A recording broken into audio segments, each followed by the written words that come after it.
Hello viewers, welcome to our channel. ప్రస్తుతం మనతో పాటు ఉన్నారు డాక్టర్ ఎస్ కుమార్ గారు. సో వెయిట్ లాస్ జర్నీలో మనం చేస్తున్న మిస్టేక్స్ ఏంటి, ఎందుకు ఎంత వర్కౌట్స్ చేస్తున్నా, ఎంత డైట్ కరెక్ట్ మెయింటైన్ చేస్తున్నా వెయిట్ అనేది మనం ఇంకా పెరిగిపోతూ ఉన్నాము అనే విషయాన్ని అడిగి తెలుసుకుందాం. నమస్తే సార్. నమస్తే సార్, వెయిట్ జర్నీలో వెయిట్ తగ్గించుకోవడానికి చాలామంది చాలా ప్రయత్నాలు చేస్తారు, అయినా కానీ వాళ్ళకి ఎక్కడ మంచి రిజల్ట్స్ అనేవి రావట్లేదు అని చాలామంది కామెంట్స్ కూడా చేస్తున్నారు. ఎక్కడ మిస్టేక్ ఏడ్ చేస్తున్నామంటారు? దీనికి సంబంధించిన మంచి హోమ్ రెమెడీస్ ఉన్నాయంటారు? నార్మల్గా యాక్చువల్లీ ఫస్ట్ మనకు తెలుసుకోవాల్సిన విషయం ఏంటంటే ఒకరికి వెయిట్ పెరుగుతుందంటే what is the reason behind that. Okay, so there are specific reasons, కొన్ని స్పెసిఫిక్ రీజన్స్ ఉంటాయి, అది నేను చెప్తాను. అక్కడ ఏంటంటే if you have thyroid TSH level is very very high, మీకు 100% అక్కడ వెయిట్ పెరగడం అవకాశం ఉంది. That is one. Second thing, if you have sedentary lifestyle, always you are having a sitting job, you are sitting for very long time, that is also another reason. Okay. And the most important reason is your insulin level. If your fasting insulin level is very very high, more than the normal range, so definitely you are coming under the track అని అనుకోవాలి. So నార్మల్గా actually people thinks that normal insulin test చేసేసి వాళ్ళు చూస్తారు, అక్కడ range మనకు 25 ఉంది, కొంతమంది ల్యాబ్స్ వాళ్ళకి 20 ఇస్తారు. సో మనకు ఈ విధానం ఉంది కదా, సో ఏం పెద్ద సమస్య ఏం లేదు అని అనుకుంటారు. But it's not correct. Actual fasting insulin normal range should be around 6 in case దాటిందంటే you should be careful from there onwards. And ఈ టైప్ ఎప్పుడైనా సరే మీది fasting insulin level it's more than 6, ఖచ్చితంగా మీకు in future you may gain weight and you may come under the heart attack, you may become diabetic in future. Okay, and unwanted hairs will develop and you may go to the depression also. Yeah, so much of problems are there and you will become very very sensitive. Then finally what happens, you will meet different types of doctors, different types of medication, different types of test has to be done. So all this will come. Yeah, so that is called hyperinsulinemia అని చెప్తారు యాక్చువల్గా. Yeah, so ఈ hyper insulin ఎప్పుడైనా సరే మనకు వచ్చేస్తే ఖచ్చితంగా మన బాడీ సెన్సిటివ్ అయిపోతుంది అండ్ దాంతో పాటు ఈ ప్రాబ్లమ్స్ అన్నీ డెవలప్ అవుతుంది. Okay, and they'll go to depression. Gradually anxiety will develop, they'll go to the depression. Then lot of medication is required, lot of investigation is required. So many things are to be done. సో ఇది అన్నీ మనకు జరగకుంటే ఉండాలంటే we have to maintain that 6 range of the fasting insulin level. Okay, and ఈ level మీరు maintain చేశారంటే మీకు మ్యాక్సిమం వెయిట్ పెరగదు. ఓకే, బట్ అక్కడ ఏంటంటే నార్మల్గా మనం తీసుకున్న ఆహారం బట్టి చూస్తే if you are into hyperinsulinemia, అప్పుడు ఏమవుతుందంటే ఖచ్చితంగా you cannot come out from the track because your insulin secretion will be produced every now and then. Because you are taking a cup of tea, immediately your insulin secretion will start. If you are taking one piece of biscuits, then insulin level will start secreting. Except water, you take anything, whether milk, coffee, tea, or like biscuits, otherwise maybe a chocolate, whatever. So the frequency of eating మీరు తగ్గించాలి.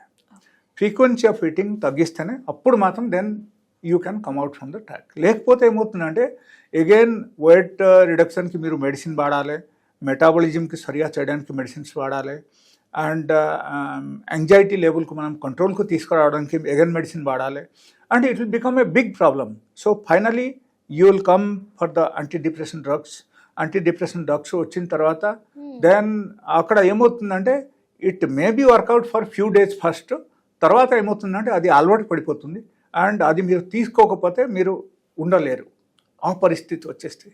So all these anti depression drugs, anti anxiety drugs are very very actually very very critical drugs. మనం అది actually వాడకూడదు.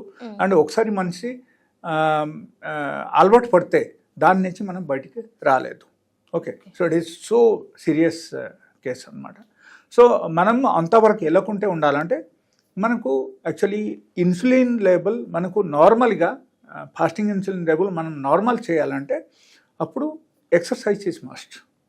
At least పొద్దున ఒక 40 minutes, evening 40 minutes మనం daily బేసిస్లో కొంచెం హార్డ్ కోర్ ఎక్సర్సైజ్ చేయాలి. That is one. And second thing, we have to maintain our food pattern. Like you have to take only 2 times food in a day, morning once and evening once, and in between that 8 hours gap. Okay, so that 8 hours gap is very very important. అది ఎందుకు important అంటే suppose మీరు ఒక పూట food తినేశారు morning, food తినిన తర్వాత కరెక్ట్గా మన బాడీలో ఆ ఫుడ్ మెటాబలైజ్ అవ్వాలంటే it takes around 7.5 hours. 7.5 hours. Yes, so that is the reason I am talking about 8 hours. So if you are giving 8 hours gap, then ఖచ్చితంగా ఏమవుతుందంటే లైక్ గ్రాడ్యువల్గా మీ బాడీలో ఈవెన్ విదౌట్ మెడికేషన్ కూడా మీకు 100 to 100% మీకు లావు తగ్గడం జరుగుతుంది.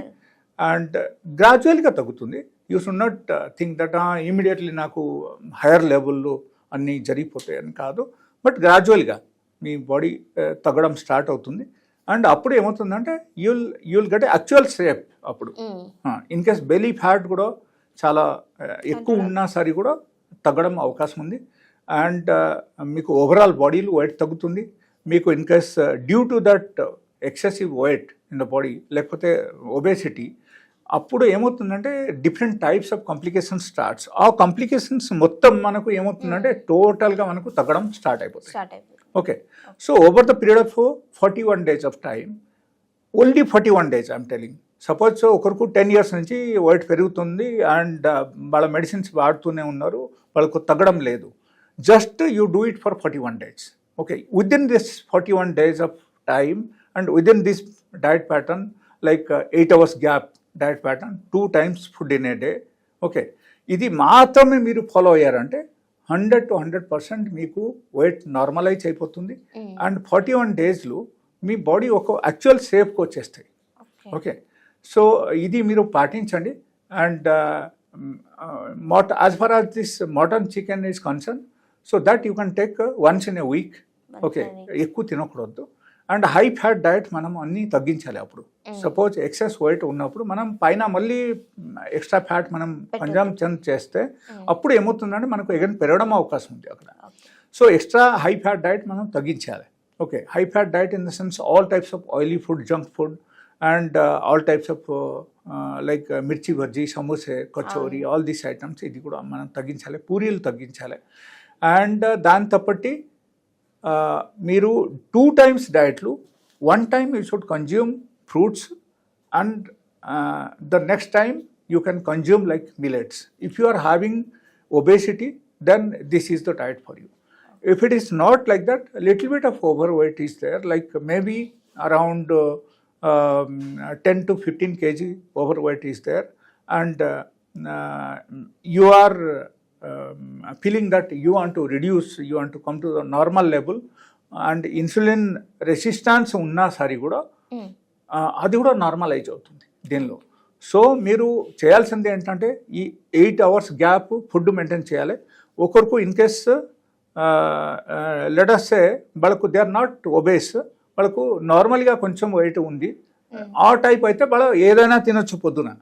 పొద్దున you can eat anything, normal breakfast తినొచ్చు, అండ్ సాయంత్రం కూడా నార్మల్ ఫుడ్ కూడా తీసుకోవచ్చు.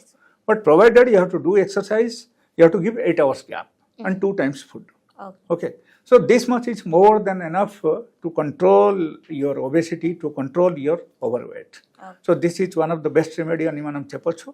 అండ్ దీని తప్పటి in case suppose you are not satisfied with that, otherwise something else is there, maybe some sort of internal problem is there, so they have to visit my clinic and complete analysis చేసి వాళ్ళకు diet pattern మళ్ళీ సెపరేట్గా ఇస్తాను. So they can reduce the weight. Thank you so much. Thank you.